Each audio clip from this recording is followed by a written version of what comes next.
Fillimisht po them paga është e ulët. Do të thonë në sektorin privat dhe publik është gjë më elementare. Do të thonë këtu nuk për arsye se nuk kemi marrëveshje kolektive. Po ta kishim marrëveshjen kolektive, do të thonë do të kishim një situatë pak më ndryshe për arsye se këtu do të kërkonim do të thonë kushtet më të mira të punësuarve. Më pastaj do të thonë kjo është do të thonë ai hapi i parë. Edhe se kishim ngritje të pagave pas kohë. Ishin mirë po krahasimi me çmimet që i kemi në Kosovë, pagat nuk e plotësojnë kushtet një mujore. Në fakt, paga 13 ishte një farë lloj infuzioni të të punësuarit. Për një kategori të punësuarve. Për një kategori. Por edhe këto është bërë një diskriminim shumë i madh për arsye se nuk kemi pas për shembull ndërhyrje të sektorit privat. Në të sektori privat ata bile kemi ende probleme edhe të sektori privat për arsye se ende nuk është bërë krahasimi i pagës minimale me pagën që e marrin të punësuarit në Kosovë, ose konkretisht kemi për shembull ata që jemi mbajtur në Universitetin e Prishtinës, edhe jo vetëm në Universitetin e Prishtinës, po që janë kompanitë e ndryshme që punëtorët domethënë kanë kërkesa edhe janë të zhgënjur shumë pse domethënë paga minimale nuk është barazvlera pagës minimale me pagën që e marrin ata. Këto janë kushtet më minimale për kur flasim për pagën.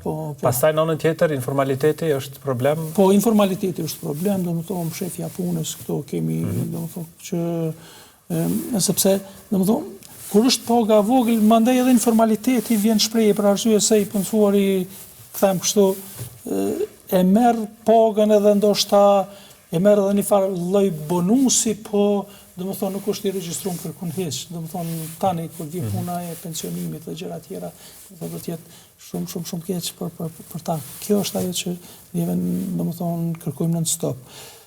Dhe ajo që është jetike, që shpeshherë është diskutabile, është çështja e sigurisë në vendin e punës. Po, çështja e sigurisë në vendin e punës, edhe këtu e mora si shembull pak më herët Këshillin Ekonomiko-Social.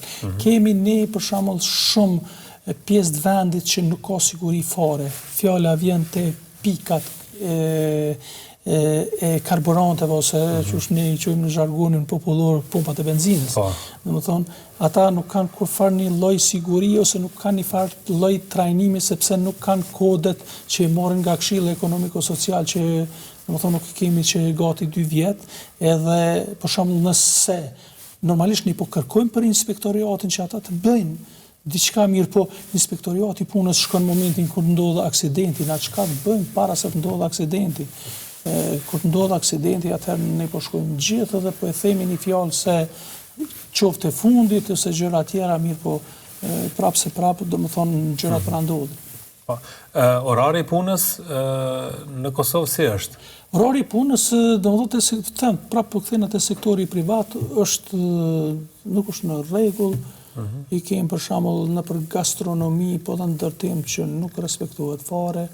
Domethënë këto janë gjëra që domethënë ne kemi kërkuar shumë herë nga inspektoriati i punës që ata dalin më shpesh edhe të shohin. Pra punojnë më gjatë se sa që... Po, punojnë më gjatë, domethënë jo orarit e torë, po ata punojnë 10 edhe 12, ka që punojnë edhe 12 orë. Dhe kjo sigurisht që është e përfshirë edhe me ligj që të kompenzohet.